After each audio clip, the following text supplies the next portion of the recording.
Good evening. Good evening and welcome to this launch event by three amazing Northern women poets, Jo Clement, Sarah Wimbush and Clare Shaw. We're going to hear from them each in turn. They're each going to do a set of 7 to 8 minutes, and then they'll do the same thing again. So we'll be rotating them. And at the end of the event, we'll be having a Q&A, although those of you who have seen our events before will realize that very often those turn into a kind of in conversation event where, because the poets have all read each other's books, we can get a very interesting discussion going. So we're going to start off with Jo Clement. Jo Clement was born on a council estate in Darlington. She's of Gypsy, Roma and Traveller heritage, which is very much the subject of her first collection, Outlandish. She's also just, this is Outlandish, and she's also just edited Wagtail, the Roma Women's Poetry Anthology, published by Butcher's Dog, and she's the editor of Butcher's Dog. Without any further ado, Jo Clement.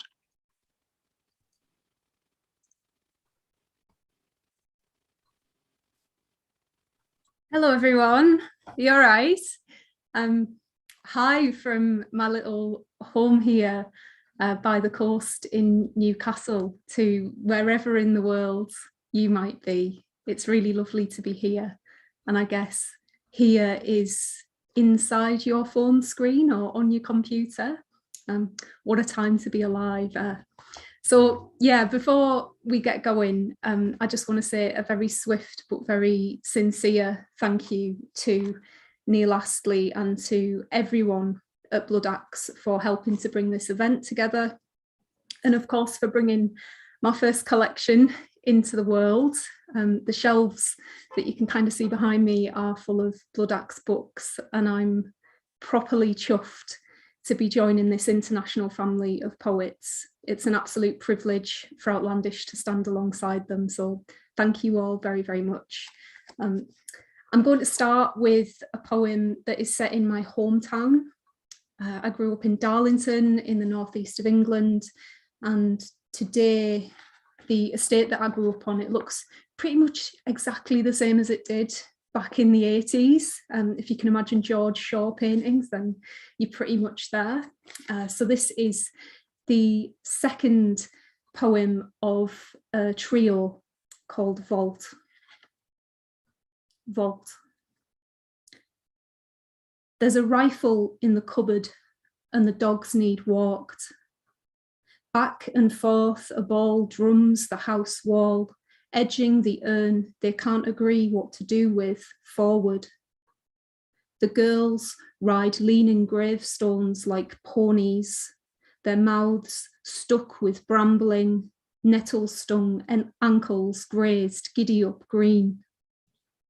They smash bees from jam jars, run as the lads kick the ball against the wall where he's sleeping, till his fists scream on the glass and they flush out like so many bees or game back to the moor, where porn pulps open crotches on lampposts, which blush and blink as the buses come in, asking for exact change, and leave without passengers or windows.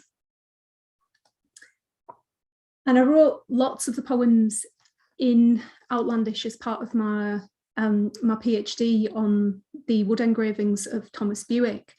And eventually the research took me to the Lake District, to Grasmere, and there I found William Wordsworth, whose poem Gypsies describes an unwanted encampment of Gypsy Roma traveller people who he passes on what seems to be a very important walk, and who he has no kind words for. And reading Wordsworth's poem prompted me to undertake a pretty gnarly, pretty stompy hike up the very steep Silver How Fell. So this poem is called Knots. Knots. Blushed with blood and false summits, outcast, I keep a familiar distance. Without wind cheats or the right shoes, I have words with mountains. Accent, bending in the wind, I eke aloud Wordsworth's gypsies, the lines hung over me, hawk-like, as his cloud double slips the screes toward Appleby. Our look lands blackly there too. He saw us as spots, a spectacle, knots, the same fight picked in private fields. Is it time to move on? Let me sit this stone on the marker's pile. Tell the capital, I am a traveller under open sky. And yes, our bonfire's still raging.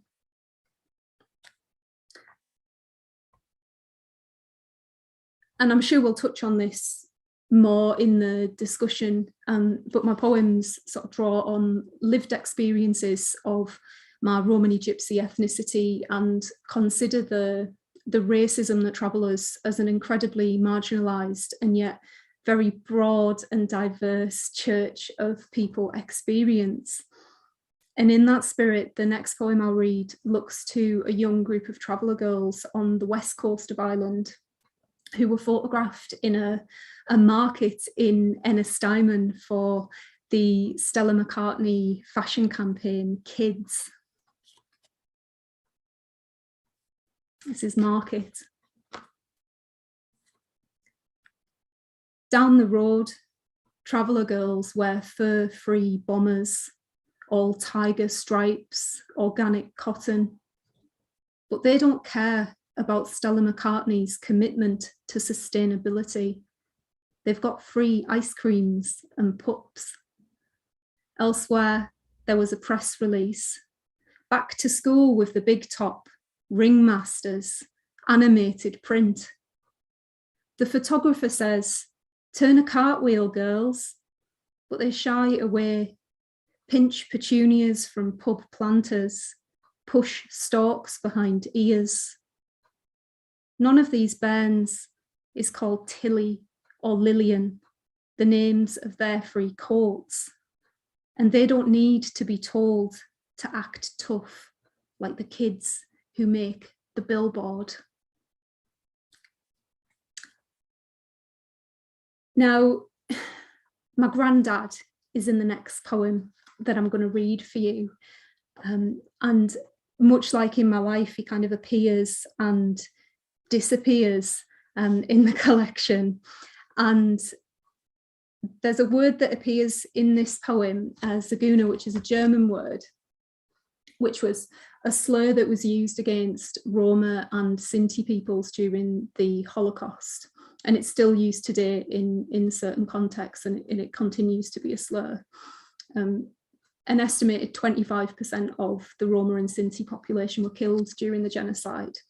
And just as Jewish victims were forced to wear stars to identify them, the Roma and Sinti, amongst other minorities, were forced to wear upside down black triangles. And this was to indicate their asocial status as it was then seen. This poem is called Playing Cards. Playing cards. Granda Jack plays patience in his new flat, his heart fixed on kings, on returning the deck to their suits. First ace cards, numbers, then court. Across the ledge, his carved elephants parade trunk to tail, backlit by an Indian summer brewing pink. Their meaning was lost on me then, like the door, always propped open by the pot plant we bought to celebrate his moving in. This game soon has him beat. He jumbles cards back together, softs. We go to the park, key open sardines, headless silver flounders in our oily fingers as we pinch them out. This is the life, he says, pulling bones through his teeth. I didn't know I was born until he told me what it meant to call a spade, or a traveller a pike. How a boy my age hid from the Reich, bound hooves in Hessian and hay to flit town in the dead of night, wraithing cobbles to keep quiet our bad blood. Or how we moved into white woods, burnt fiddles to warm ribs, sang low in the slack tents, their boots stamped and upturned. Black triangles needled to our chests like stars, badges of shame that marked us work-shy Zaguna. The death camps devoured us. Tonight, the shapes that keep me from sleep are square and on paper, the kind I falter over. Ethnic origin, please tick 1, white or gypsy.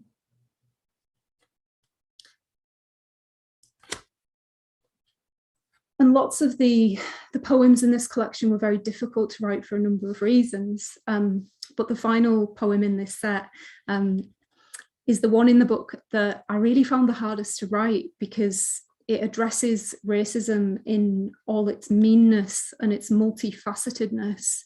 It exposes the depth and how often subtly racism against travellers operates in language. In seemingly benign ways, you know, romantic representations, stereotypes that are thought to be complementary. This is an accumulative poem that documents the damaging impact of vacillating attitudes towards travellers who were perpetually told we do exist and we don't exist, depending on the agenda of the state. This is Self-Portrait as 100 Travellers. Self-portrait as 100 travellers.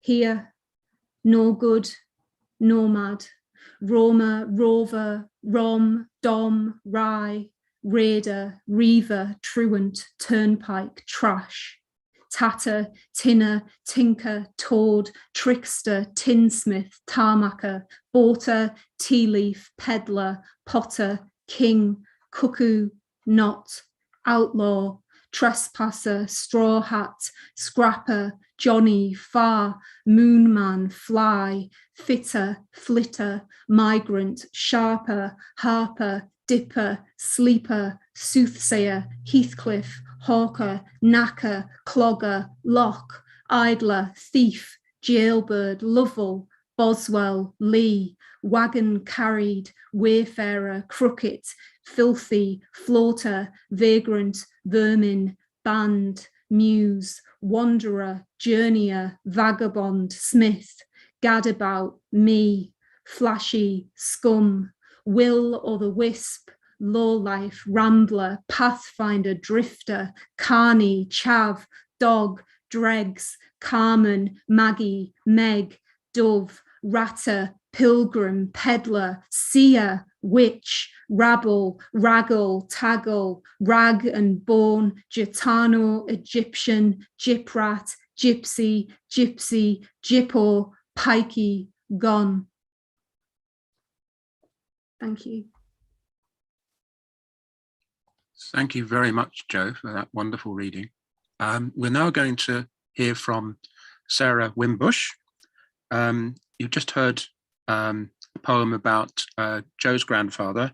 Sarah's grandmother gave her name to the title of this book, Shelling Peas with My Grandmother in the Georgia Lands. I don't know if I pronounced that right. She has, her upbringing was, she grew up in the South Yorkshire during the miners' strike. And so a lot of her family community are from the mining area. But also in her family, she does have gypsy antecedents as well. And her book really covers both of those, but they're all poems about community. She now lives in Leeds, and that's where she's reading from us tonight. So Sarah, thank you. Thank you, Neil. And thank you. It was lovely to hear that reading, Jo. I've read the poems, you know, many times, and it's fabulous to actually hear them aloud. That was wonderful. And I want to say thank you to Bloodaxe as well for publishing my collection. It's a great privilege to be published with Bloodaxe, and I'm thrilled to be launched at the same time as Jo Clement and Clare Shaw. It's a real privilege to be reading with them tonight. Great poets. So I'm going to start off with a poem from the second half of my book. As Neil said, my book is a book of two halves. So in this second half, it's poems about growing up in Doncaster, some coal mining poems, and family, really, more than anything. This first poem, I had to read this poem because Doncaster has just got city status, which is absolutely brilliant for the city. And this poem also has Lester Piggott in the poem. He just died recently. He died this weekend, sadly. And there's also the St. Leger in this poem, which is one of the most famous things in Doncaster. You know, the St. Leger Classic is the oldest classic horse race. So there's a bit of everything in this one. And this is one of my earliest memories. And it's called 2:15 at Doncaster. I see them there on the turf, mingling with the top hats and touts, jockeys' silks, the roustabouts in neckerchiefs. I spotted him immediately, the wince in that listing gait, his pelvis smashed beneath a bank of coal. His daughter walks beside him, dark and slender in the purple dress. I peer into the black and white screen. Mom, can you see me? Piggott is in the paddock. My grandmother has 10 bob on his nag's nose, talks form as she nips her cigarette, then thrums a hem into my new red skirt, cut from the back of her old coat. And they're off.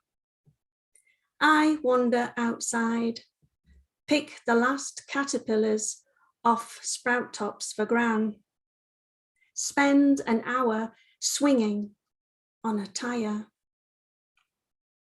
When voices spill out of the house, I run back in, scooped up by calloused hands, press my face into Grandad's neck, stubble, stale tobacco, the warmth of sure things and a rank outsider. It's dark before I even realise. The St. Leger is the end of summer. I can't take my eyes off these people, reduced to almost nothing, then returned, somehow bigger and more real. So this next poem is about a colliery that was a couple of miles down the road from where I grew up, in the colliery village of Armthorpe, and the pit was called Markham Main, and this is sort of post-miner strike. Markham Main. Afternoons, they meet up on street corners like old youths planning revolution. Gaffers, fathers, brothers, an hour at the club with a pint, go over the end again and again. How they were the last by 3 days to stay out in Yorkshire. How they'd go back tomorrow. After school, they take the grandkids to the pit top playground, look forward to the night shift at IKEA together. So this next poem is another coal mining poem. A lot of my family were coal miners from as far as Durham, Nottinghamshire and South Yorkshire. And this particular poem is about my great-great-grandfather, William Shaw. Pete is going to show a photograph of a hoppet, just to illustrate what a hoppet is. My great-great-grandfather was killed when he fell out of a hoppet. He fell out of this big metal bucket, basically, to the bottom of the pit shaft where he was working. And they were used to transport men up and down the shaft. And he was killed at Tinsley Park Colliery in 1892. I wanted to read this poem as well because of that connection with Clare Shaw, because you know, we're all related, really, aren't we? But that's a very close connection. So this poem is called, thank you, Pete, William Shaw is lowered down the shaft. The water below has its own devices. Above, the pit mouth wanes into a moon. I stretch, I reach out into darkness to secure the clamp, and in the twist, I lose my grasp on the sinking tool. The water below has its own devices. Silence, then a splash from the abyss. My footing slips, and like a fool, I stretch, reaching out into darkness, tumbling from the hoppet's abrupt list into the belly of the black lagoon. The water below has its own devices. A chill gathers in the blackness, the muddy wall, its inexorable cocoon. Stretching, I reach out into darkness. The pit mouth begins to evanesce, my lungs tightening balloons. The water below has its own devices. I stretch, I reach out into darkness. So I'm just going to read one more poem. This isn't a poem I've read very often, actually. And it's based on when my husband and I went to the National Portrait Gallery in London, where I'd wanted to go for ages. And every year on my birthday, my husband takes me to a museum, and he doesn't like museums. So this is sort of loosely based on what happened at this museum in the voice of a husband. Trip to the National Portrait Gallery with the wife. We started at some strange names, Van Eyck, Arnolfini, then the face of Henry VIII. I recognized him. It was at the line engraving of a Tudor lady that I turned off and leaned against a door, chewing a speck of muck from under my thumbnail. Trying to hurry you past Cromwell, I noticed the faces becoming more realistic, warts and all. And as I waited by Rembrandt, a bloke stared at me from across the room. We moved into the 19th century, where you spent an eternity with the Bronte sisters, your face flush. Just look at them. I looked, saw nothing, except a dull painting of 3 old-fashioned women scored with a cross, as if it had been folded like an England flag or a tablecloth. He was there again, on the other side, in his tight red t-shirt, staring. by Robert Stevenson, I'd begun to run out of steam, and at Queen Victoria, my patience. I sighed, hoping you'd get the message, and as you glanced up with that exuberant grin, I felt him beside me. After Oscar Wilde, Men of the Day, number 305, we paused and I sat on the long, cool bench in front of general officers of World War I. All those faces staring out. And for the first time, I wondered what happened to them, these khaki-clad cocksure men. He sat beside me, the creases in his jeans puckering up, an almost agreeable space between us. And then that uneasy feeling like when someone knows what you're thinking, and a hint of musk. Sod Lowry and Freud, I was getting out of there. What about David Bowie? Next time, I told you. I nearly ran down the steps. Disappointing to leave so soon, love, I know, but you can't have everything in life. Looking back across St. Martin's Place, he was stood in the museum entrance, man bag strapped across his chest, thumb in his Levi's, a gorgeous smile on his face. That's the end of that set. Thank you. Thank you, Sarah. And now we're going to have Clare Shaw, hot foot from the M60, where she was stuck in the horrible traffic just an hour or so ago. So we were wondering whether she was even going to make it here, but she has done. We're publishing her fourth collection, Towards a General Theory of Love, which is all about poetry and psychology and what they have to tell each other, as well as the figure of the monkey. Clare grew up in Burnley, Lancashire, and she now lives in Hebden Bridge. So Clare, welcome.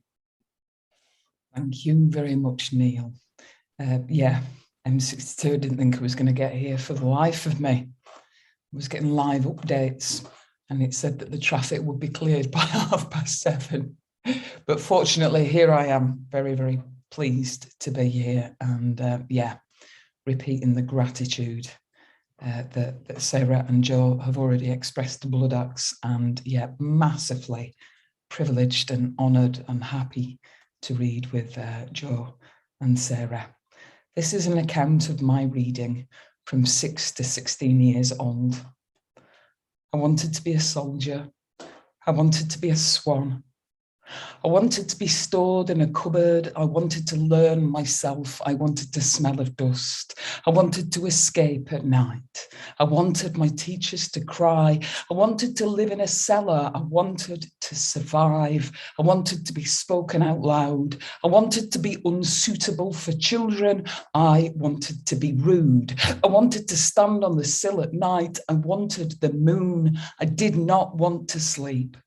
I wanted to know where the story went, which lines were mine. I didn't want to be Christmas. I wanted snow. I wanted to drift in dark lanes. I wanted silence. I wanted to know myself off by heart. I didn't want to be a doll. I wanted to be Teddy, to be soft. I wanted muscles. I wanted to be a cat in an alley. I wanted to sing. I didn't want to be the sea. I didn't want to be a place that people visited. I didn't want anyone to lie down.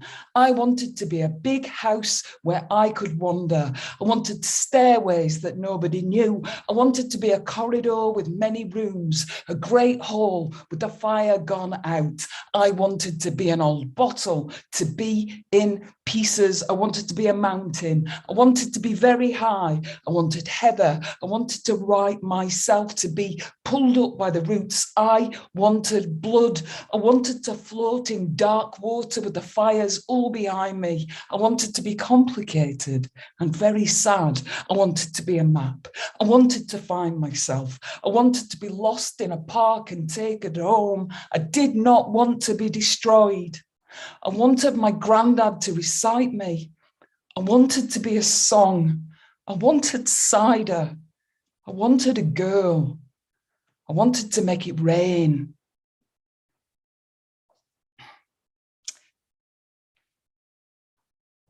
The book is called Towards a General Theory of Love, and this is what the goldfish taught me about love. The goldfish get lonely. The goldfish make poor decisions when drunk.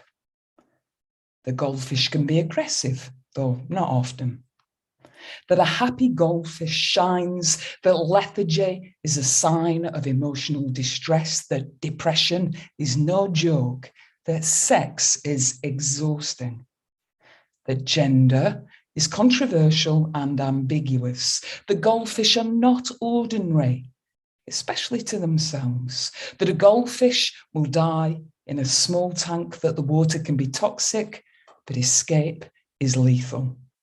That keeping goldfish requires some care, that the water is not clear when you are in it, that you can see yourself reflected in the sky, that there are lights and the tank seems endless, that there is a value in repetition, that repetition enchants the brain, that pebbles are beautiful, that you shouldn't make assumptions about goldfish, that goldfish memory is better than commonly believed, that goldfish swim in circles because of the ball, that the castle is huge, that you go there not because you forgot it, that you want it, even though you know all of its rooms. Rosie Medra. Prelude on a Welsh hymn, Rosie Medra, is a tune by Vaughan Williams that I like very much. And this is a poem about my mum, who figures quite large in the first quarter of the book. It's all in there, how soft her feet were after years of not walking, how her breath was so loud, it was like she was speaking, how the cello could hold it, how I couldn't believe it. It was more than a person could bear. How we walked to the sound of the stream in the garden, how weeping endures and joy comes in the morning, how loss is a church and the heart is an organ, how pain can be sunlight, how grief is white blossom, how we were star, all the sobbing viola, the wonder of it, and the bluebells and horror, how grief is a lake I will walk by forever. Oh, the love that was summer, my mother, my mother.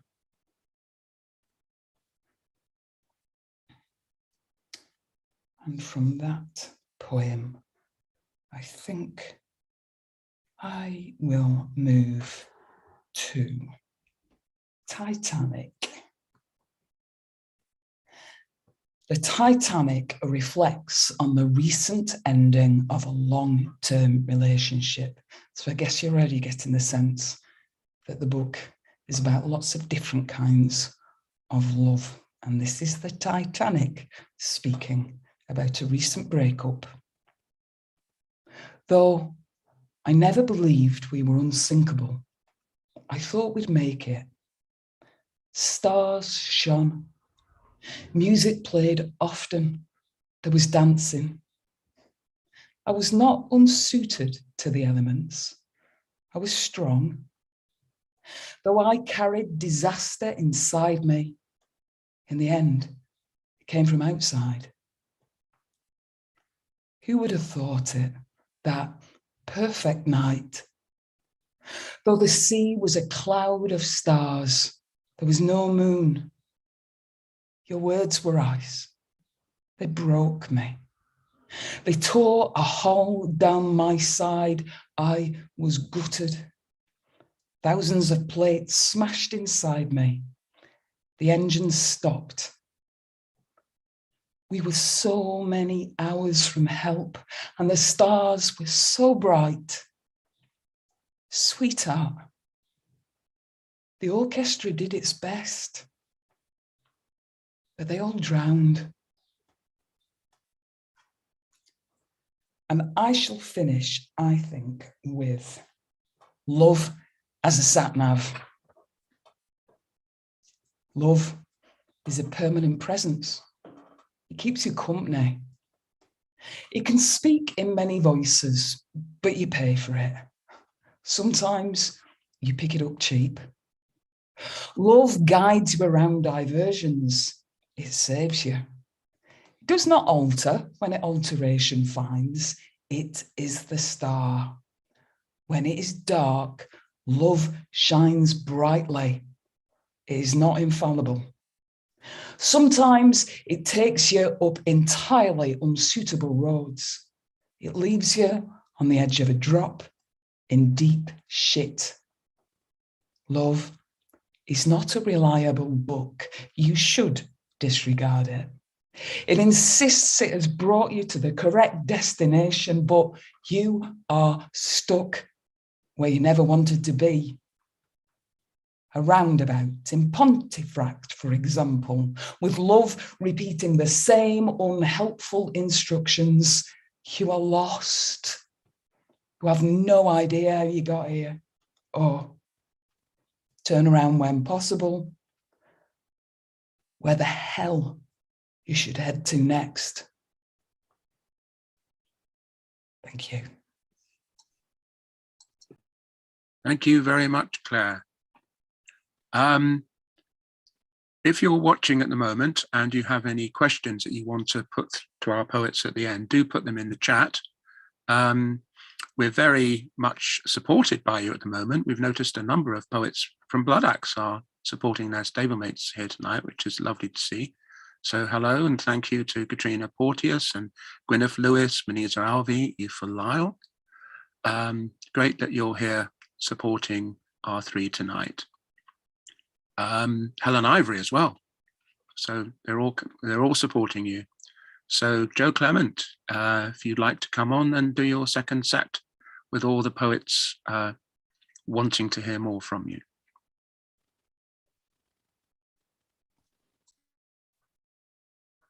It's really lovely to hear how many people are here, and hello again. Christ, Clare Shaw, an account of my reading from 6 to 16 years old. That line, I wanted to know myself off by heart. I felt that, and I have to say it before the next wave of adrenaline consumes me. Please don't let me forget that line when we get to our chat portion of the night.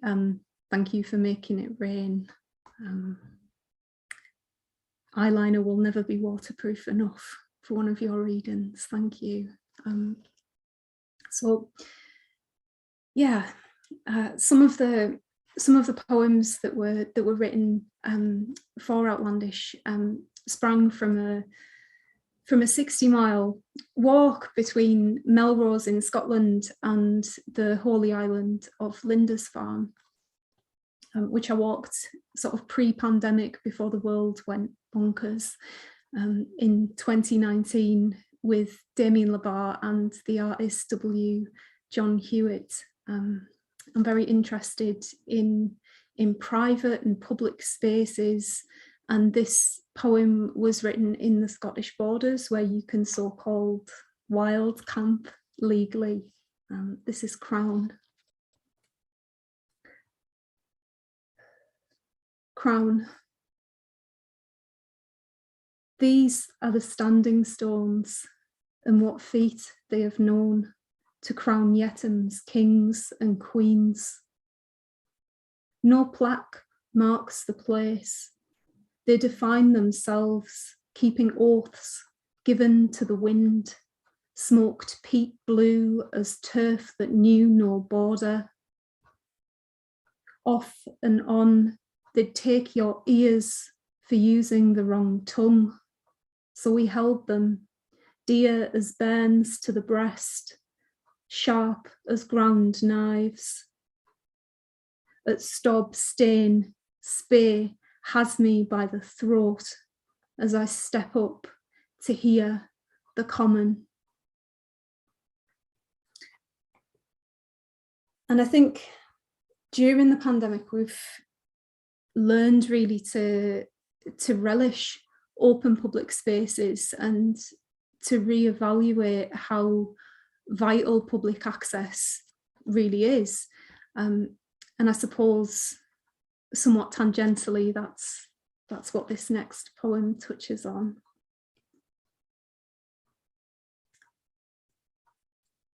This is Teesdale Erratics. Overnight, they arrive in the gap between the prefabs, whose sides are dashed with pebbles and a sign swung on one screw, no ball games. 3 boulders are planted on the grassy path. Earless skulls crowned in whitewash, 2-ton, like the chip the teacher pointed out on her shoulder, sent her off with a slap to the head.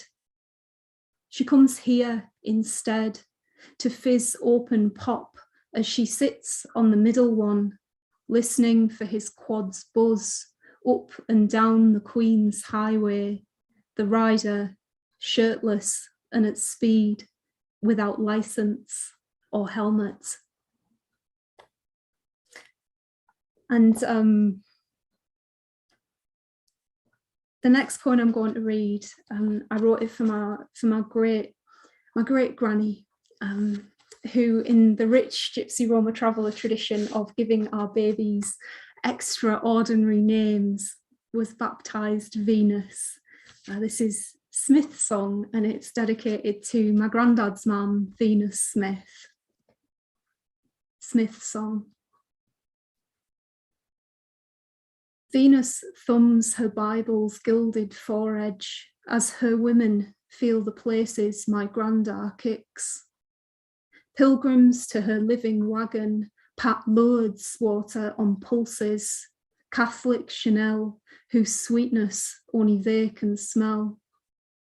Alone, she turns to the Song of Songs to sing him still.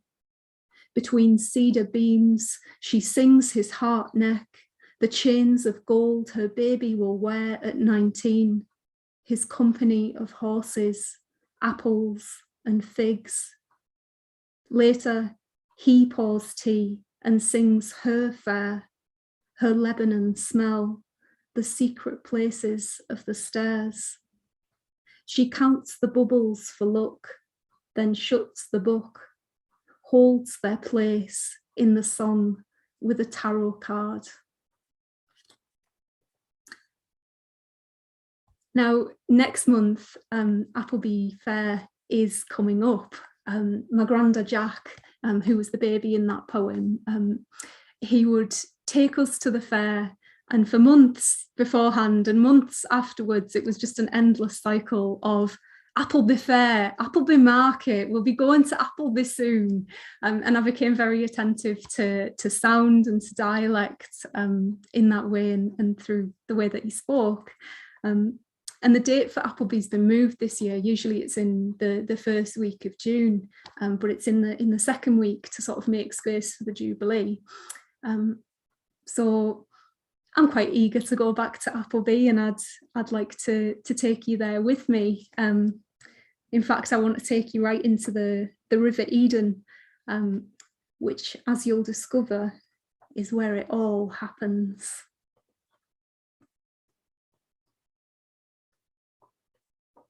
Homecoming.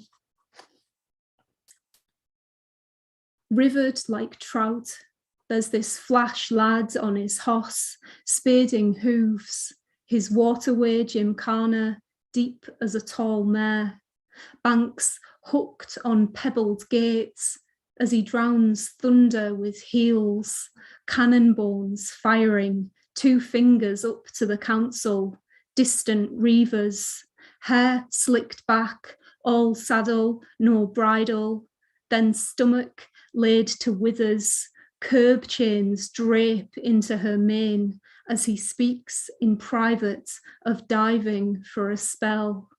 An ear close, they go under, pressed into the anvil black, sunk like a stone, till a bubble breaks, then a hand or an ear. He crests, stood on the mirror of himself, barefoot and dripping in black, wet denim, all teeth and chest shining, half boy, half hoss, all bray. And hoss was another of my granddad's fantastic words that he used.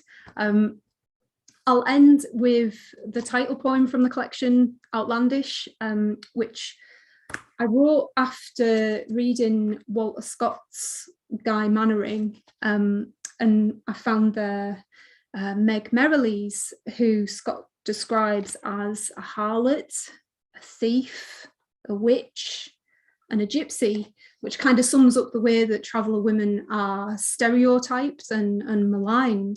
Guy Mannering was a novel. It was turned into a play, and Meg Merrilies was performed by a non-gypsy Roma traveller person, an actress called Charlotte Cushman, who portrayed Meg, who was already a very dramatic character and quite hammy in, dare I say, an even more outlandish fashion. This is Outlandish. This is my final poem for tonight. Outlandish. Cornied in scraps, her Meg is cast, creaks, oak slow and ashen, hoyed men at floodlights, lifting the hot glare of lint. This seer, this sibyl, burst flax to flames, tore her voice to rags. The papers coined her a foreign familiar, the gypsiness of weird women, pythons, queens. Tell us, Cushman, how the curtain skimmed your ankle, sounding that inner applause, that you can take off the dress. Thank you. Thank you, Jo, for that wonderful second reading. And we're now going to hear from Sarah Winbush, who will be reading from the other half of her book. Sarah. Thank you. Wow, follow those. So I'm going to read from the first half of my book, Shelling Peas with My Grandmother in the Gorger Lands. And this first half of the book explores my Gypsy Roma traveller heritage through my family, my grandmother especially. And I have to say as well, I was so thrilled that Lucy Doyle allowed us to use this particular piece of artwork, Shelling Peas, which is so beautiful and just fits in with the themes in the book. So this first poem is the title poem, Shelling Peas with My Grandmother in the Gorger Lands. In this poem, there are several gypsy words. Gorger is a non-gypsy traveller person. A bender is a tent. Juckles are dogs. Vardo is a horse-drawn caravan. And chaw means to take. And I particularly wanted to read this poem because it was included in the Roma Women's Poetry Anthology, which is just behind me here. And I was thrilled to get it in there because it's just a really stunning collection of Roma women's poetry. And yeah, it was wonderful to be accepted in that anthology. Shelling Peas with My Grandmother in the Gorger Lands. Never be surprised what gorgers say. Never mention Daddy juggled pennies on the back of a donkey.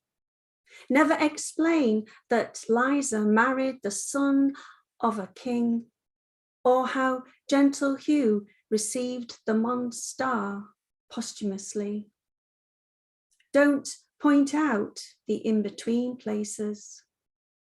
Don't speak of your love for a deadwood fire and pretty wear, and how bare knuckle fighting is as much a part of who you are as something they call class. Never tell anyone when the visions come that you collect dead women's earrings, that you have always been frightened of water, except during a thunderstorm when you stand at the lane end and burn like a flame in a lantern. Never smoke a pipe until you're at least 10, and steer clear of them North Country folk with their hob-cobbled jib.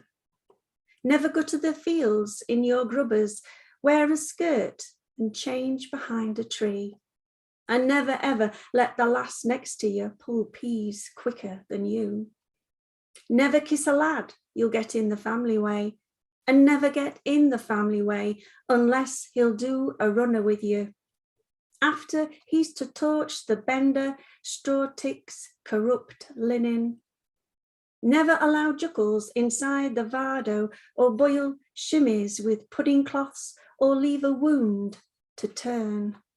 Rinse with your own water, or bind in a spider's web. Never chaw what does not belong to you or God, and you'll do well, my girl, to be match and master both with your old fella. Allers keep one boot on the ground.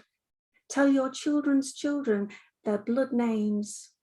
And if one day you're in the company of gorges, mind when to leave the book of your mouth open, when to fold it into a crossed knife. So this next poem was the title poem of my first pamphlet, Bloodlines, and which was published by Seren 2 years ago. And Daljit Nagra said of this poem that it was the excitement of being plural. That's how he described it. And that's exactly what it is, this poem, that excitement of not just being one thing, having all that mystery and history behind you. In this poem, Vardo is a horse-drawn caravan. Achintans are stopping places. Chaw means to take. Gorgifoki are non-gypsy traveller folk.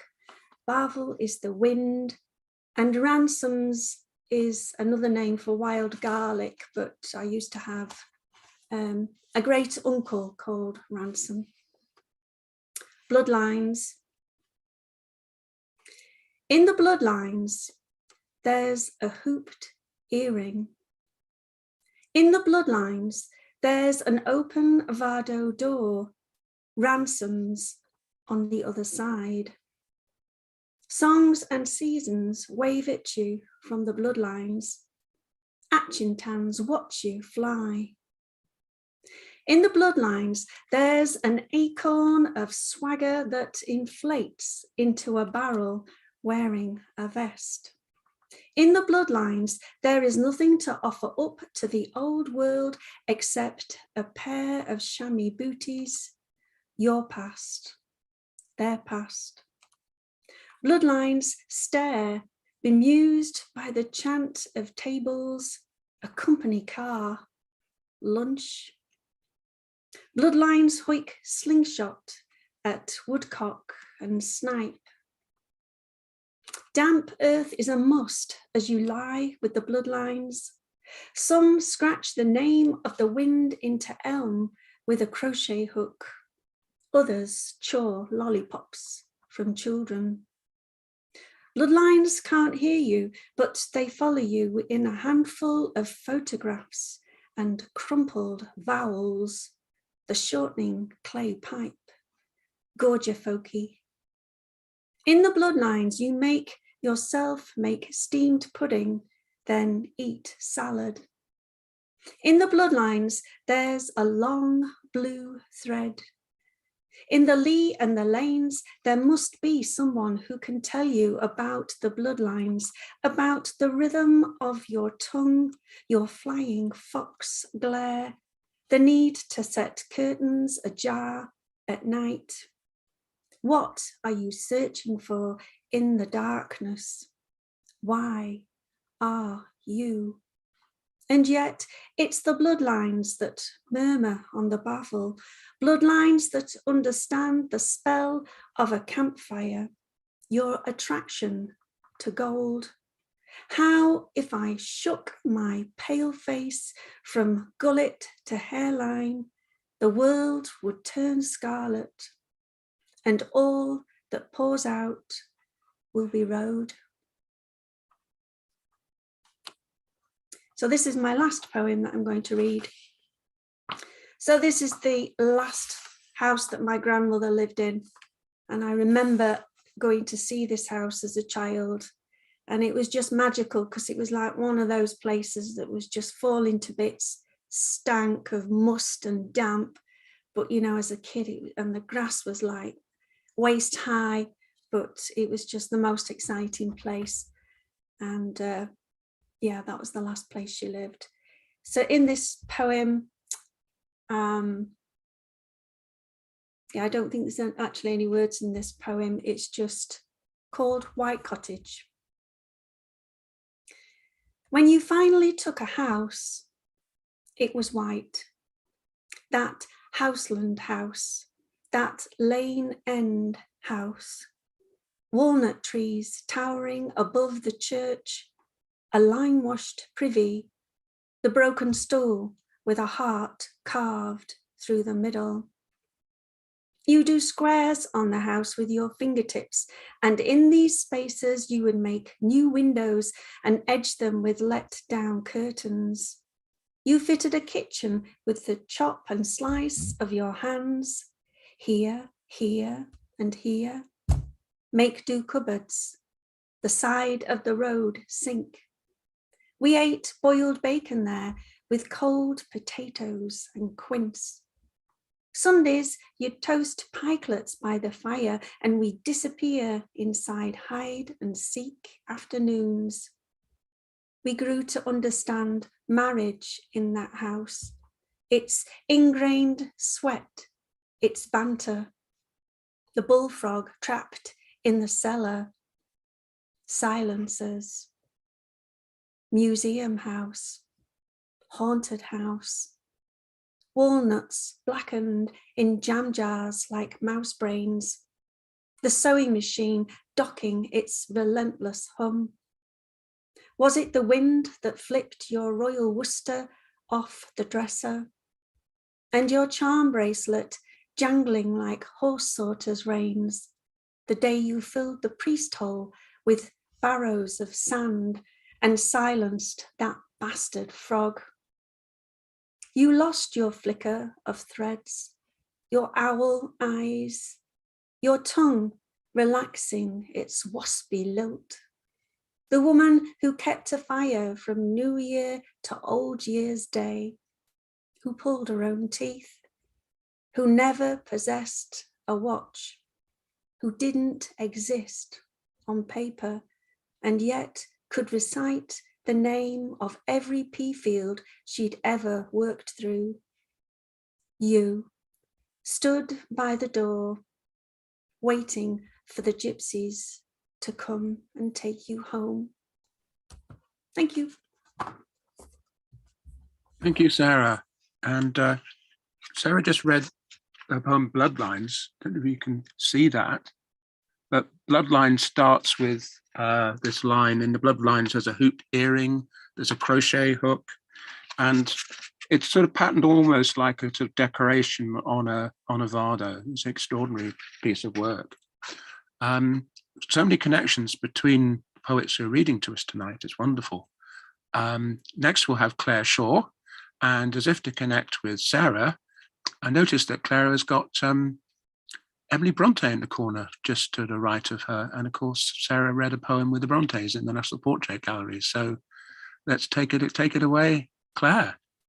Me and Emily hanging out. I live looking out onto the Haworth Moors. It's partly why I bought this house. I'm in bits. I'm in pieces. This has been very powerful.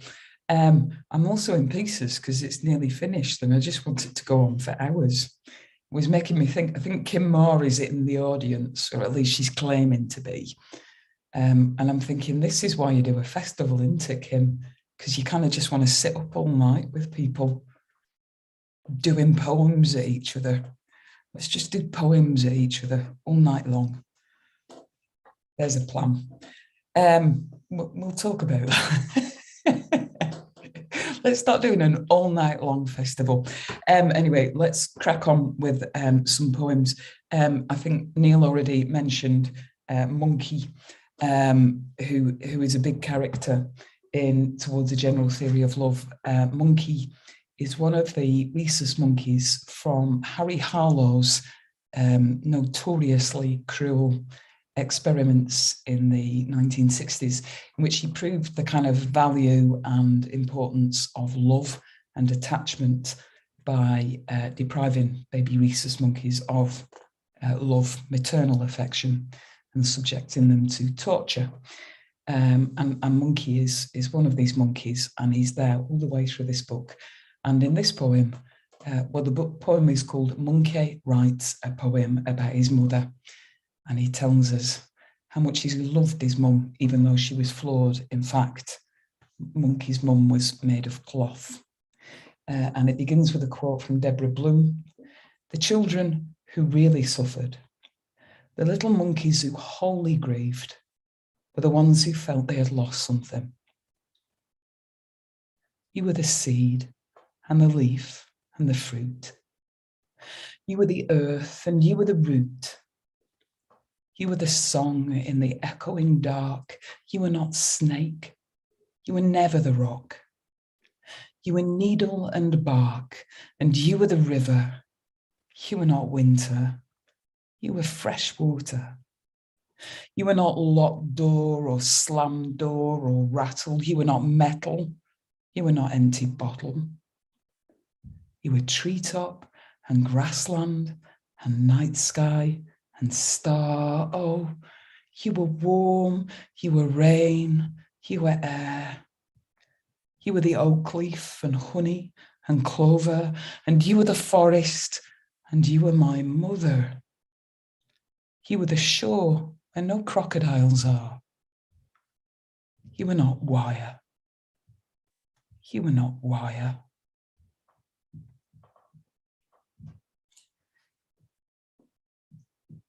Just going to read, I think, purely from the Monkey sequence. And throughout the book, I begin kind of talking to Monkey. I did feel like I really walked with Monkey for a while, particularly through the pandemic. Monkey was really good at isolation. It had a lot of time to learn. In this conversation, I ask Monkey how he sleeps. He tells me that some nights he is a bright moon that never sets. Sometimes when he sleeps, he sees himself reflected in a lake, and he is beautiful. Some nights he has company. Some nights there is a forest inside him, and the birds will not settle.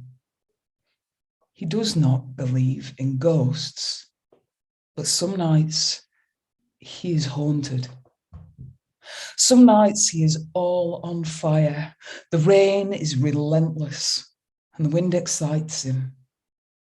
Some nights he is a dark path. He can hardly make himself out.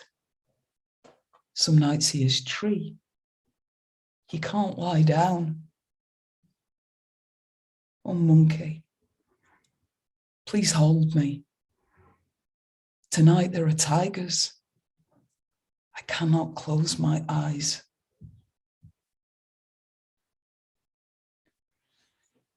Yeah, so it begins to become a conversation, and I begin to kind of sometimes not know where Monkey ends and I begin, and vice versa. Anyway, at some point in the pandemic, Monkey went and joined a dating app. This poem is called Monkey Joins a Dating App. 1. I require a relationship within 500 miles. I do not believe in God or pets. I am athletic and very hirsute. 2, I am passionate about grasshoppers, rain, keeping warm, and sex from behind. 3, I am grateful for not being dead, for my good teeth, for the river, and whatever there is in the fridge. 4, the 5 things I can't live without are love and water. 5, please swipe me. I am excellent at making children. I avoid inbreeding. I can fish for ants with a stick. 6, though I do not own my own car, I am community-minded. I enjoy making new friends. 7, and also sex. I am good at climbing trees. Bless you, monkey. Nothing if not a trier.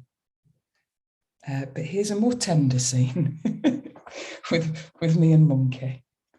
There's quite a lot of snow in this book for the first time. I think it's because during the pandemic, I moved up onto the hills above Hebden Bridge. So the last book was called Flood. And I've moved up out of the valley bottom. And now there's a lot of wind and snow. Monkey invites me to imagine. I am walking in snow for the first time, and my paws are bare. The fields seem endless, and I cannot make sense of the sky. The air is rapid and quiet. It burns, but monkey is peaceful. He bids me notice that sheep are not actually white, that some pain is worth it. He does not tell me to put my boots on, not to eat it. When you come late to snow, says monkey, you will always be ready to stand under the moon to watch it fall. Sometimes I don't know which of us is monkey, especially now when he's leading me carefully up to my room and we stop by the high window so that I can stare at the snow. Look how beautiful it is. For this night at least, no harm will come to us. It breaks my heart that I've got to read a last poem. Come to Kendal and we'll just shout poetry at each other endlessly. I'm going to read a poem that's got William Blake in it.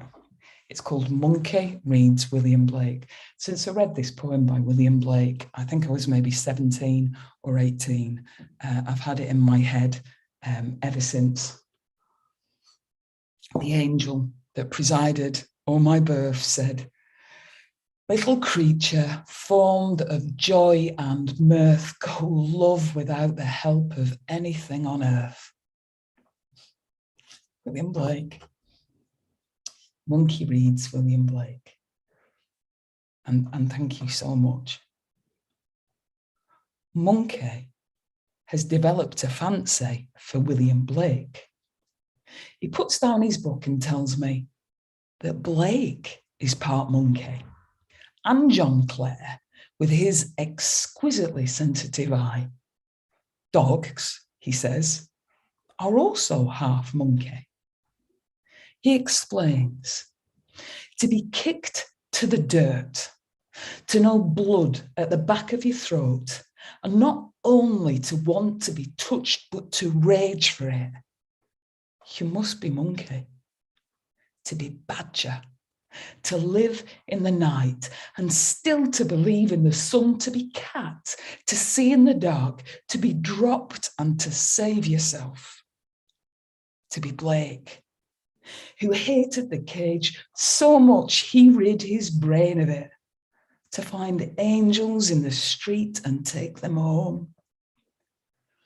I think I'm starting to understand, to burn bright with it, to be naked and scarred. Monkey nods. I think this is an important moment of connection, but Monkey is already busy. He's scribbling on the pages of his book, and the full moon is rising, and Monkey is spinning, and the dogs are all howling, the two of us dancing, and Monkey is grinning. Thank you. Thank you, Claire. Wonderful. We're now going to move into conversation. I feel as though the poets tonight have already been in conversation with each other through their poems, but we're now going to actually have them all appearing together and responding to each other. So if you'll just hold on a moment, we will all four of us join you. Thank you. So we're all here, yes? Just to kick off the conversation, Claire, you were born in Burnley. You now live in Hebden Bridge. Sarah, you came from South Yorkshire. You're now in Leeds. And Jo, Darlington. You're now North Shields, Newcastle. And it seems to me that in many ways, where you're from is not where you are now, but it's in your poems. And I'm wondering whether you could, one of you could take that from there. Who'd like to kick off?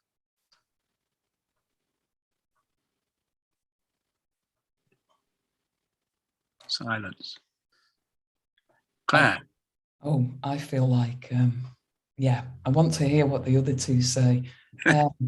I feel like I'm most essentially and most completely from the north, and that's exactly where I live, and I haven't moved from there, and I shan't either.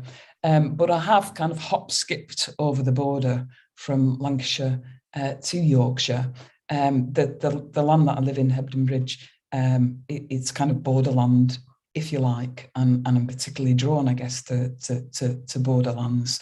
But I have increasingly, if the truth be told, been going back to Lancashire and recognising that it is a different place to Yorkshire, and that the particular landscapes where you're born and raised do have a magnetic kind of compass pull, be they Burnley or Catholicism or family. But yeah, I'd love to hear from the other two about that. I think that was a lovely way of putting it, Claire. And I don't know, it's interesting for me because I do feel, obviously I'm from the north and I feel very, very rooted in the northeast, and I can't ever imagine myself moving from the north. This is, you know, where I want to be. But in terms of sort of the poems and the relationship it has with the poems, you know, I have this kind of theory that, you know, Gypsy Roma Traveller people, we're everywhere and we're nowhere at once. So places almost, it's the medium, you know, it's not the most important thing, even though I'm interested in the cultural significance of the place. It's also just, you know, it's the place where things happen. And I'm more interested in the kind of the unofficial, the peripheral presence in places, you know, that you can go anywhere and you can find certain people there. So yeah, my poems, I think, try to kind of bring voices into sharper focus, and I think that happens through certain places, and often, you know, engage with dialect. Maybe that's a good jumping off point for Sarah to come in on.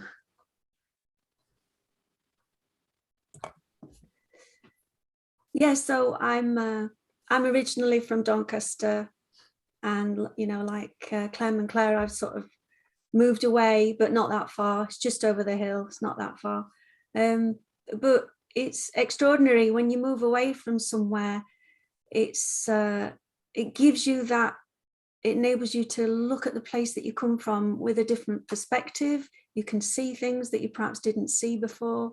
I do miss it in lots of ways, and I think that's partly why I've been writing poems so much about it, because it's a big part of who I am. And I go back a lot because we have family there still.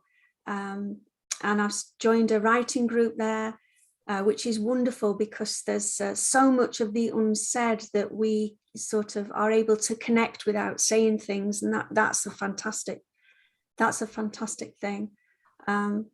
But in saying that, I am very happy where I am now in Leeds. And I sometimes think it's very difficult to go back because it's all changed, doesn't it? And so I don't think I'll ever go back, but I'm very happy here. And but I'm very happy to have enjoyed writing the poems about that place. And we've got a few questions coming through. Aoife Lyle has got a question for Jo. Was there a particular moment when you decided to use your voice to represent and convey Gypsy Roma Traveller life so powerfully? It's a really good question, thank you. Yeah, I mean, Gypsy Roma Traveller were a diasporic community, and it was tricky for me, and I think I had to kind of ethically think about voice and how I was using voice, because kind of despite being really vividly alive in my imagination, my granddad Jack, my auntie Hazel, and some of the other people that feature in the book, and these folks sadly aren't alive anymore, and so I had to really strike a balance, because as with kind of, you know, any kind of elegy or poems that witness, you're writing into a silence, and you know there's subjects that for the most part they can't speak back. So yeah, I think I'm a poet who is for the most part vehemently led by voice, and I like to let those folks speak through the poem, because by God do they speak back. You know, these were once living, breathing people. You know, they had dogs and washing up to do, and they remind me of that often. And there's a brilliant quote actually in Robert Pinsky's poem of Disconnected Parts, from a Zulu tribe, where he says, "We don't worship our ancestors, we consult them." And that's really what a poem is for me. It's the kind of conduit to reach people who I've known and who I've loved. I'm pretty sure my granddad would be delighted to be in one of my poems, opening up a tin of sardines. You know, that feels less ethically problematic to me than writing abstract or romanticized or fictional versions of other people's families. I don't like doing what Kit Duvall describes as, you know, dipping your pen in someone else's blood. So Jack, Hazel, all of those folks, their stories aren't mine, but they're mine enough to tell. And when they come alive on the page, that makes me feel very sort of deeply connected to them, and that they're back in the room with me. So thank you for that question, Aoife. Yeah, you're honouring those people in your poems. Do any of you find sometimes there are difficulties in writing about people that you feel as though you need their permission almost to put them into your poems, and yet they may not be around to give that permission? Do you have to kind of imagine how they would feel about being in your poems? Do you know what, Neil? If I did that, I don't think I'd ever write. like seriously, Neil. a lot of the time I'm writing against the injunction not to talk or not to tell stories. So yeah, of course, you know, when I'm writing about my daughter or my mum or, you know, people that I love or have loved, there is an awareness of what's ethical and fair and gentle, but no, permission isn't something that I concern myself with. There was a question for you from Anna Drader about the goldfish poem. Where on earth did you get the idea of having a poem coming from a goldfish? I genuinely don't know. I genuinely don't know. I mean, the whole book was conceived in, my previous 3 collections have approached, I guess, quite difficult subjects as well as very joyful subjects from different angles. And when you write a book, it consumes you for a while. And I did deliberately think, what do I wish to be consumed by for the next 2 years? And I thought love would be a nice thing. And then once I was consumed by it, I was learning lessons about it everywhere. And then I realized that once you kind of open yourself up to that and think of, if you just look around your room right now, everybody could do this, and seize on 5 household objects and think about the lessons that they teach you about love. So I'm looking at a red telephone on the windowsill, and it teaches me that, love doesn't call just because you want it to, that kind of thing. It's there all over the place. So yeah, I can't remember the exact moment that I looked at a goldfish and thought, I shall write a poem about you. But I was writing poems left, right and centre about what unexpected things taught me about love, like sat-navs. Right. I was really astonished to discover, though, Neil, that goldfish memory is way longer than what do people say, like 7 seconds. Actually, goldfish have better memories than we do, Neil. Right. I bet they've got a better memory than me. We've got a question about lockdown, about how working on your poetry might have been changed during lockdown, and did you enjoy the increase of online events? All 3 of your books have come out after lockdown and have been to some extent influenced by it in terms of what's gone into it. I think Claire's particularly. Do you have any thoughts on that?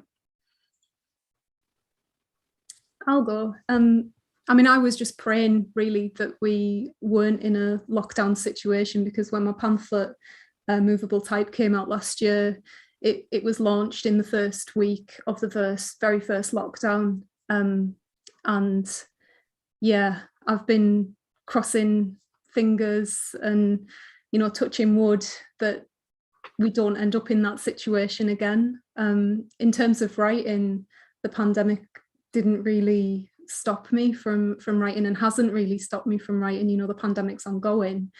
I think we've all got more of a sort of new awareness and appreciation of life and making the most of things. And it's definitely sort of got me looking slightly differently and askew at the world, which I think really benefits poetry.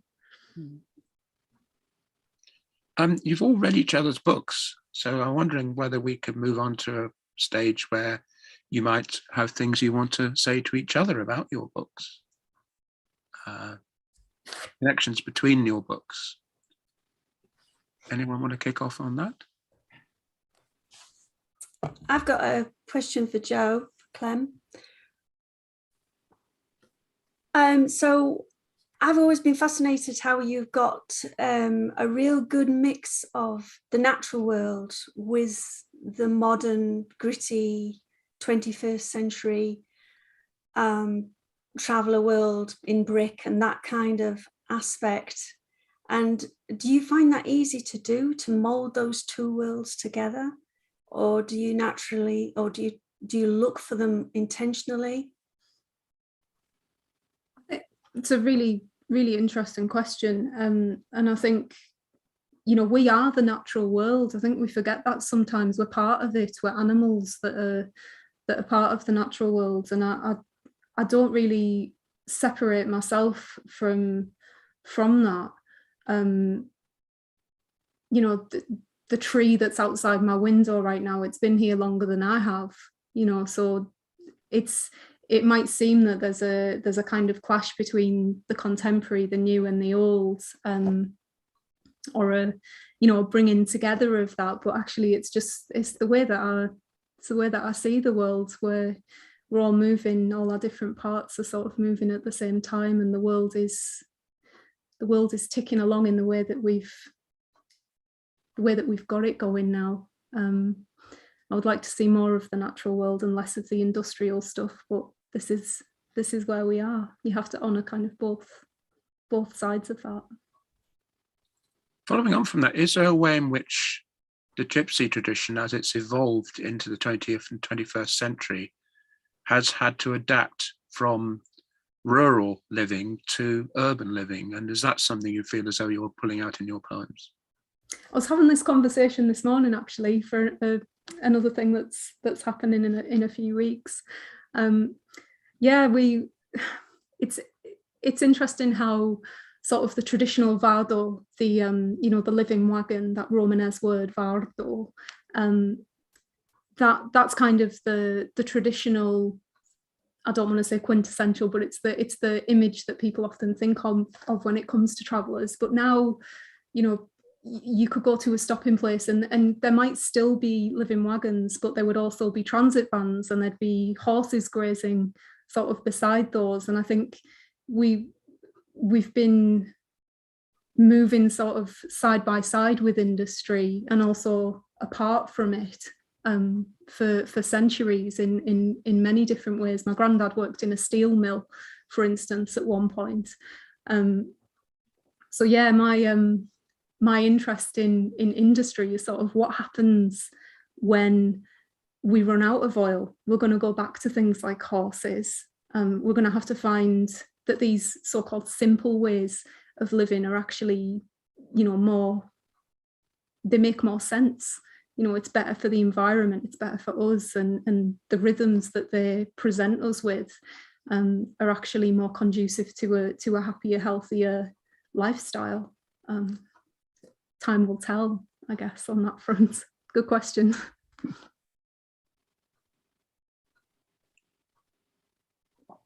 I wanted to ask a question, which I guess is of both of you. I think your books are spectacular and even better to hear them read. And I was thinking about, a little bit like, it reminded me a bit of Joelle Taylor's Cunto. You were talking about the black triangle and what is it, asocial, described Gypsy Roma Traveller and lesbians and murderers and thieves and people who are mentally ill.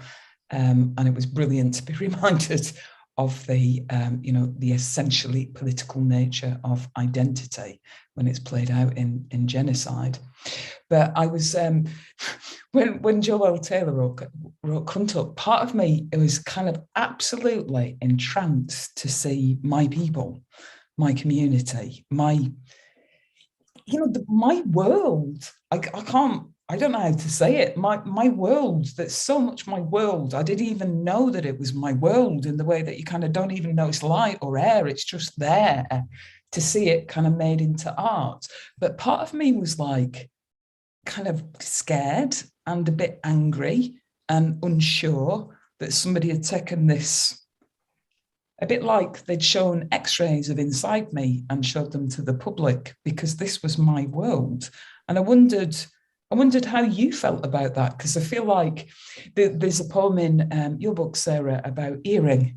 That's one that's maybe the most memorable to me, and just seeing a needle go through an earlobe and the thread moving around. And one of the lines that most leapt out for me in your book, Jo, was the stomach to withers. Just the incredible kind of intimacy of being invited into the river and being invited into the van. And does it feel exposing for you to show like your people, your world, your life? And have you faced any anger and resistance from people who feel that their worlds are exposed by what you've written? I was interested in that. Yeah, I'll answer that. It's a really good question, because the idea of exposing not just yourself but your people it can feel quite uncomfortable if you've not done it before. I suppose it's a bit like coming out in a way. And for me personally, I mean, it's different for everybody, isn't it? But for me, a lot of people who I know don't know I have the heritage, and it's because I'm 2 generations removed. So it was quite difficult to begin to actually write about it, and to give myself permission to write about it and not feel awkward. Because for me, most of the people are dead, but my immediate family, I was concerned about what they might say, but they've all been fine about it. So that's really good, because it's very supportive, and they understand that it's, I'm not saying just poetry, but they understand that it's poetry, which is really enabling. It's really freeing, gives you that permission to let rip a little bit, which is wonderful. I don't know how you feel, Jo.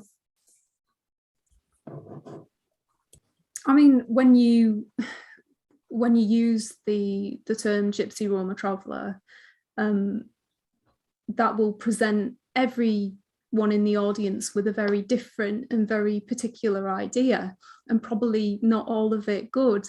And I think each person's individual perspective of their identity is equally different. We all see the culture, we all see the traditions very differently, because we all have a different proximity to that culture and an understanding of that. And for me, it's very much about ethnicity. It's about claiming the cultural vitality of Gypsy Roma Traveller people. It's making a presence that's been ignored, that's been diminished, that's been misaligned, and really bringing that to the fore, and addressing things where things have kind of gone wrong, whether it's in literature or art or music.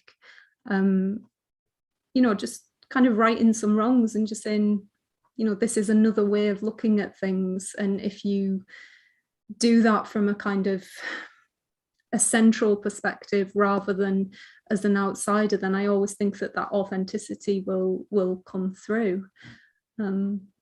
Yeah. And I'm going to ask Claire a question now, because I've remembered your line from an account of my reading from 6 to 16 years old. So that line, I wanted to know myself by heart, that feels very present throughout the whole collection for me. There's a line in I come from, is it Cagulan? Which is that I don't know if I'm saying that right, Cagulan?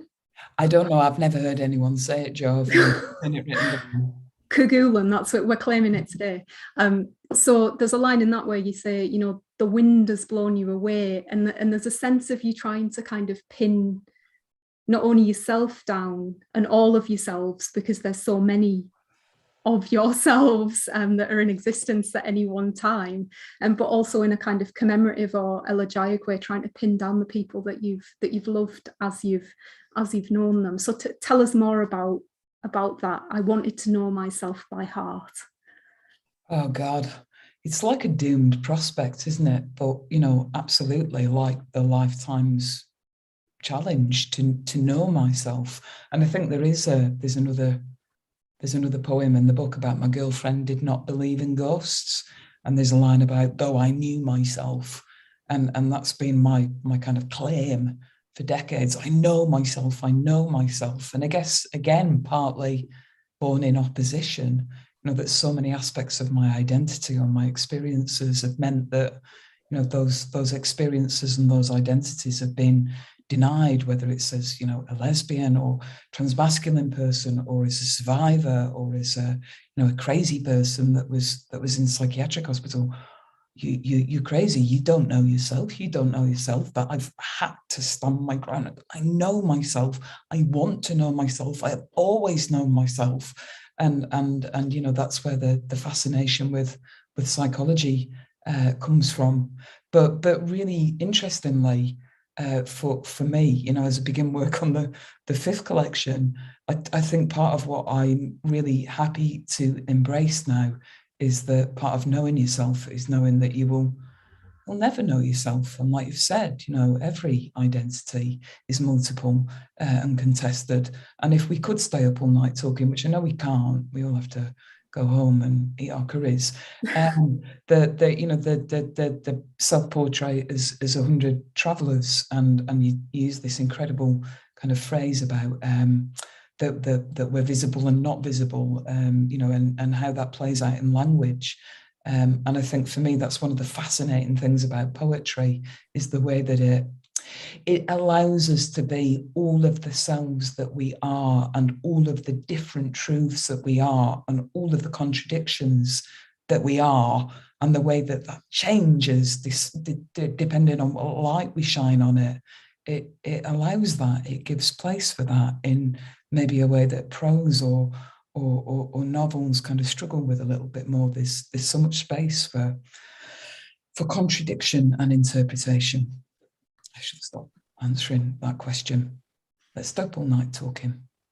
It was a really good answer. I'm also fascinated by Harry Harlow in the book, that presence. And I just wonder, I mean, as a Teessider, I have to tell you that there's a legend that during the Napoleonic Wars in sort of the early 19th century, that a monkey was shipwrecked in Hartlepool and was hanged. So every time I read Monkey as a Teessider, I was very much brought to Hartlepool and the monkey hangers, as they're known, forever because of that. Could you tell us more about Monkey and how that character emerged and developed? Oh, I can't bear to. I'll cry. Just how can you not be fascinated by the story of a man who was so driven, in the kind of context of the 1950s, when we had Skinner and we had behaviourists, and we had the idea that, if your child was in hospital, you mustn't visit them because it'll upset them and that's bad for them, or don't touch your children because you spread germs, or leave your child outside in the garden to cry, it's good for them, or feed your child every 4 hours despite it. That's what we were up against, and Harry Harlow kind of knew that love was really important, and he had this drive to prove it, but he proved it by carrying out these awful experiments on sentient beings and depriving them of love. And of course, there's aspects of that ring true with my own experience. The monkeys that destroyed themselves because of the conditions that they were kept in. But what that says to us at the same time about the capacity for cruelty, and the fact that we, at the bottom line, we are more driven by our need for love and affection and each other than we are for anything else. The monkeys went for love, not touch, not food. They went for touch. It was love that the monkeys wanted. So it's like the sharp end of human nature is played out in that story, the cruelty and the love at the same time. How can you not be fascinated by it? And then Monkey came alive. So yeah, I had no choice.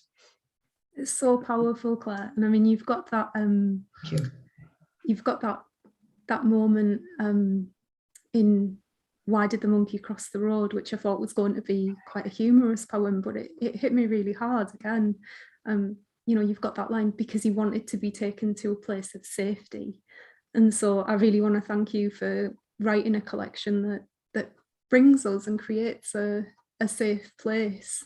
I think the poems really bear witness in so many different ways, from that very human perspective, that we all have basic needs that need to be met beyond shelter and sustenance, that safety, we were talking about the significance of place earlier and why certain places mean things to us, but safety isn't just a place, it's a feeling. Yeah. And there's something, back to you and Sarah about the place of safety being a place of togetherness, and the pull to the togetherness that we find in our identities and our histories and our places and our families and our people. So yeah, thank you. Do you want to come in on that, Sarah? Yeah, so it's quite a hard read sometimes, your book. It's moving, so moving, and such sadness in some parts, but you know, at the same time, that overall need for love just comes through, and it just screams at you all the way through. And I like the momentum of the poems as well. Did you do that intentionally? They just seem to roll along, and you get swept along on this wave of emotion while you're reading the book. It's fabulous. Was that intentional or just the way it worked? It's just the way it worked out, Sarah, because you kind of jump in at mum's death and then you kind of roll along from then on.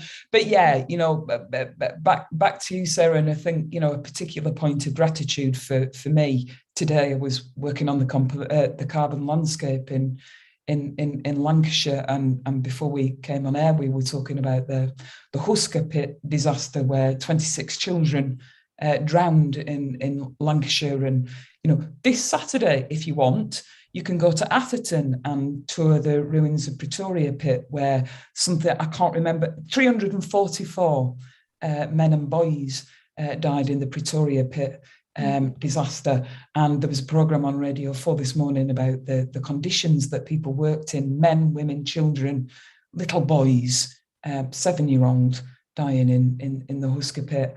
It chokes me up. And when you tell those stories, you know, that you use the phrase just poetry, and then you corrected yourself straight away. Yeah. And I'm so glad that you did, because these are stories of it's sadness and love, and it's outrage and it's grief and it's injustice. But, you know, it's so often it comes back to love, and it comes back to the way that we can make those lives, you know, present and real, and those deaths marked as well. So yeah, huge gratitude to you, Sarah, for your words around the mining histories around, as well as around GRT identities and cultures. Thank you. Well, I think it's so underestimated how many accidents there were. It was just par for the course, and you look back now and you look at it with horror, but these people went down the pit, you know, not knowing in chains, literally naked in chains, in Lancashire and Yorkshire, naked in chains down pits with no choice. No. Yeah, they used to wear chains around the leather belts with chains on to pull the tubs, didn't they? Women, that used to be a woman's job. Yeah. Yeah, just horrific. And yeah, it's something that needs writing about a bit more, definitely. Yeah. She says. Yeah, but not just poetry. I didn't mean it in that flippant kind of way. It is important that we write about these things. Gypsy, Roma, Traveller, identity, ethnicity, you know, binary, non-binary kind of identities. It all needs exploring and having discussions between us, not just as poets, but as society. Because it makes us all understand who we all are, doesn't it? It's knowledge is about how other people operate and live and work, and traditions and values. It all makes us understand each other, and that's really important. Well, it sounds like you're not short of ideas for the second collection then. Funny you should say that. Do you know, I've just written a poem actually about somebody wearing a leather belt with chains and pulling a tub. So yeah, it's all connected, isn't it? And it's all important, because I've spoken to people who think that miners earn a load of money. They were so wealthy, and they didn't really earn very much until, you know, sort of after the 70s, really. So yeah, that really needs addressing, definitely. I think the owners were quite wealthy of the mines, not the miners themselves. You know, I was talking to my dad yesterday, though. This is how interesting coal mining culture is, because in his village where he lived, they had a swimming pool. So all the like waste warm water from running the pit used to go in a swimming pool, and he used to, because my dad's about 90, so he was quite young, and they used to go swimming after school in this warm outdoor swimming pool that was just next to the pit. And it's extraordinary. His village was self-contained. They had their own electricity, you know, powered by the pit. So these communities are fascinating. Well, we've had a fascinating community of poets tonight. I feel as though we could talk all night, but we have an audience there, and I'm sure they've got to tune out at some point. So I'd like to thank all three of you for taking part in tonight's event. The audience out there, if you want to order copies of the books, just scroll down on the YouTube page. Thank you all for taking part. Thank you all for being there. I have to thank Miles also, who's been watching the whole thing from underneath. And I want to thank Pete Hepton also, who's been doing the teching tonight. So thank you very much, everyone. Thank you for watching, and thank you, three of you, for giving us a wonderful reading and conversation. Thank you, Neil. Thank you. Thanks so much.